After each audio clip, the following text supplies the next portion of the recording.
I'm proud to be a Wapa farmer because we have big Divine Chocolate Company in London. We like the company too much because they help farmers in Ghana. Yeah. Cocoa farmers in Ghana and a chocolate company in the UK are joined together in a special model for ethical business.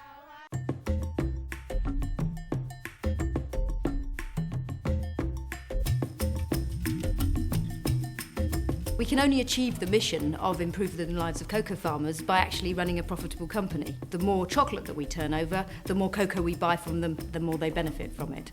In this unique situation, poor farmers in Ghana can influence executives in London, which paves the way for better working relationships between Europe and Africa. The whole concept is to bring development down to the farmers in their country so that they can empower themselves economically, politically, socially, culturally.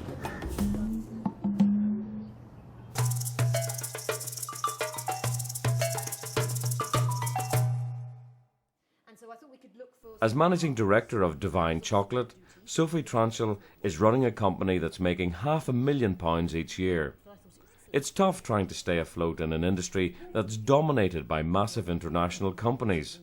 But Divine is very different from the standard business model of a results-driven, profit-making company. Divine Chocolate is a social enterprise. That means it's a mission-driven business.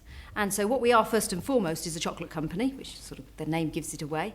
But our mission is to improve the lives of cocoa farmers in West Africa by establishing a dynamic brand in the UK market, which will then put the farmers higher up the value chain. In the remote but extremely fertile forests of Ghana, Daniel Apia Kubi is one of these cocoa farmers. He earns around $2 a day from the sales of his crop, and most of the villagers he works with have never tasted a bar of chocolate before. Cocoa farming is not easy. Sometimes you can face many problems. Even when plucking the cocoa, you can see a big snake, or if you can be damaged. It's very, very, very hard work. It's very tedious, very hard. Yeah. Daniel is a member of a farmers' cooperative called Coapa Cocoa. Everyone in his village society works together to harvest each other's crops, which increases productivity and leads to higher revenues for his whole village. That cooperative is a good thing for me because we are so many. So if we go to one person's farm, within one day we finish all the work. If I and my wife are doing this work, it will take us almost 2 weeks or 3 weeks. That's why we have come together so that we are helping ourselves. Yeah. Coapa Cocoa has 45,000 farmers in 1,300 village societies across Ghana. Together, they grow and export around 35,000 tons of cocoa beans each year to Europe and the developed world. In total, that's about 1% of the world's entire supply of cocoa.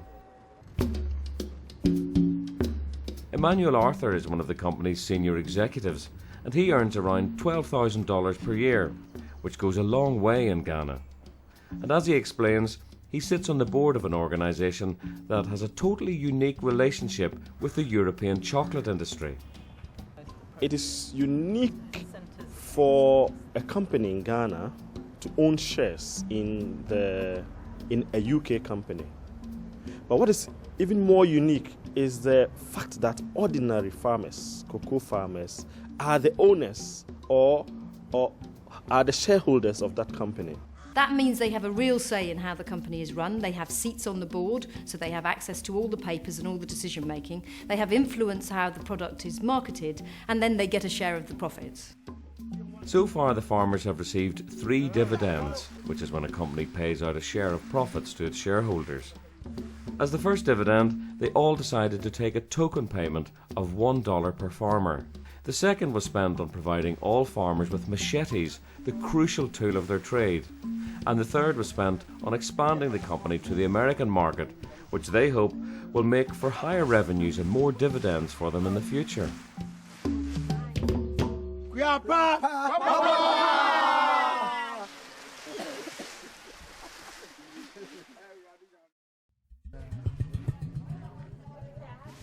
Once the fresh cocoa beans have been dried on the farms, they are taken to the village recorder for quality control and weighing. Here in this village, the recorder's name is Augustine Kusi. To certify the dryness, I usually duplicate the beans. To certify any farmer who brings his cocoa to the shell, I used to take example to see it. The cocoa is well dry. If it's not well dry, I'll ask the farmer to send back the cocoa to the house and prepare it again before he sends it to the shell. The farmers rely on recorders like Augustine to weigh their cocoa correctly, so they receive a fair price for their crops. 50.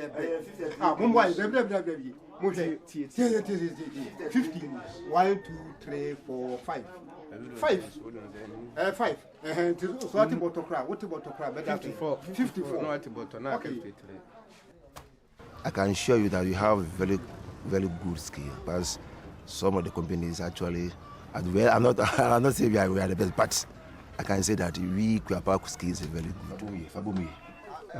Olden time, when we sold our cocoa to other companies, they cheat us, weighing by scale adjustment and other so forth and so on. But as Kuapa, we have free scale.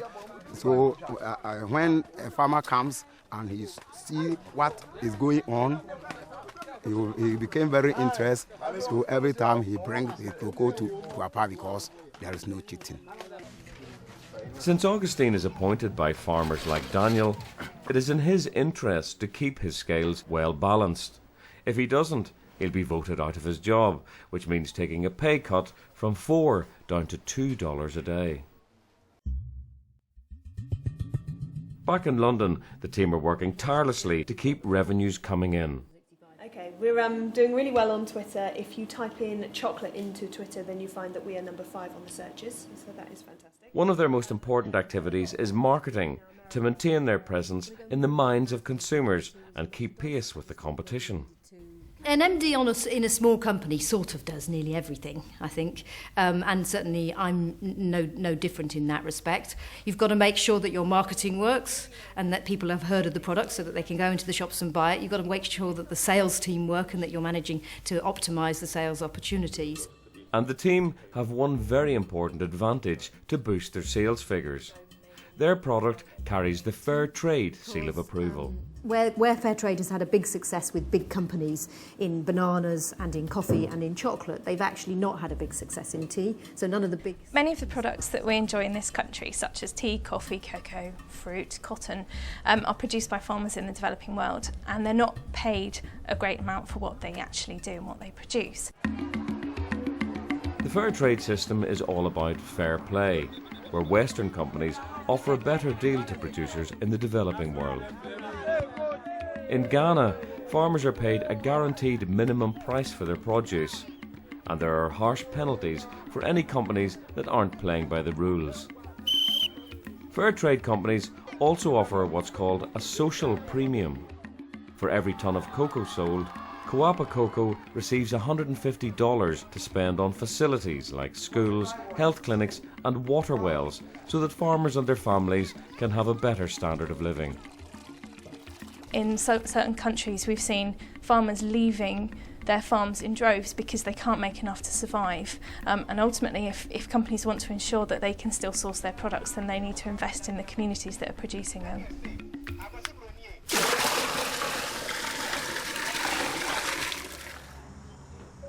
Fair trade is also a way for large companies to make sure that they get the highest quality raw materials. This seal shows that this cocoa has been certified by the quality control people. So after they have tested the cocoa and see that the beans are good, it's one of the best cocoa in the world. You can even chew it raw because it tastes good. More and more companies are joining the fair trade movement, and now the chocolate giants Nestle and Cadbury have announced that they're going fair trade as well. Most of you might know Cadbury because it was first established in Bourneville in Birmingham, and now we operate in 60 countries across the world, and 45,000 people work for Cadbury. And last year, just to give you an idea of our financial size, our revenues were £5.4 billion. On average, we sell about 300 million bars of Cadbury Dairy Milk a year, so and they all carry the fair trade mark. So it's great news that lots of new consumers will now be able to easily buy fair trade and support the fair trade movement. Our USP is that we have an amazing range of fantastic chocolates and that we're farmer owned. We're also fair trade. One of the things we'd set out to do when we started 10 years ago was to change the way the industry works so that farmers could get some more of the benefits. So we're delighted that Cadbury's has made this change to Cadbury's Dairy Milk. So they've only changed one of their products. We'd love to see them change everything because that would obviously deliver more benefits to farmers. And certainly we feel as if Cadbury's has got a way to go before they're putting farmers on the board and sharing the profits with them. This is just the beginning of our journey. We've chosen to take our biggest brand, Fair Trade. We haven't taken a niche brand, Fair Trade. We've gone with our mainstream chocolate bar. And actually in the UK, that's 300 million bars a year. So it's a pretty sizable amount of chocolate. And we're actually tripling the amount of cocoa out of Ghana that's Fair Trade now. Despite the climate of the UK chocolate market, these changes can only benefit Coapa Cocoa's farmers, as they supply fair trade cocoa to Cadbury as well. Yeah, there is an economic benefit because the fair trade market is expanding. Last year Cadbury announced that it was going fair trade with one of its popular chocolates in the UK. This has increased the volumes of Coapa Cocoa especially, and last year we sold 7,000 tonnes. It is likely that this year we may sell more than the 7,000 tonnes. This economic benefit can only mean one thing for farmers: business expansion. The real profits to be made in the cocoa industry are in processing the bean by grinding and producing cocoa powder and cocoa butter. Coapa Cocoa have already expanded their interest to the American market, but now perhaps it's time to look at production closer to home. Ghana is not processing a lot of the cocoa, but the situation is changing. And now we are getting companies into Ghana which are processing cocoa. Last month, ADM Cocoa opened a factory in Kumasi here to process cocoa and export the butter, the liquor and the powder to outside Ghana. Companies like ADM grind their cocoa in Ghana to make it easier to export, and the money follows the product back to the developed world, where big organisations like Cadbury have been in business for over 100 years. But could it be possible for companies in Ghana to start manufacturing themselves, so that people like Emmanuel and Daniel can increase their own salaries and ensure a larger slice of the profits from their own cocoa? I think you will see more grinding happening in Ghana. And one of the reasons so many factories have been built in the last 5 years is because there is a real potential to increase yield of Ghana, so to actually grow more cocoa, have more cocoa, and therefore there is a potential to really grow the grinding capacity. Who knows, maybe in future Coapa Cocoa, as a strategic investment, will say that they are going to invest in a processing plant which will allow them to process their beans to give to our company in the UK to manufacture chocolates for us. It's not within their reach. It can be possible.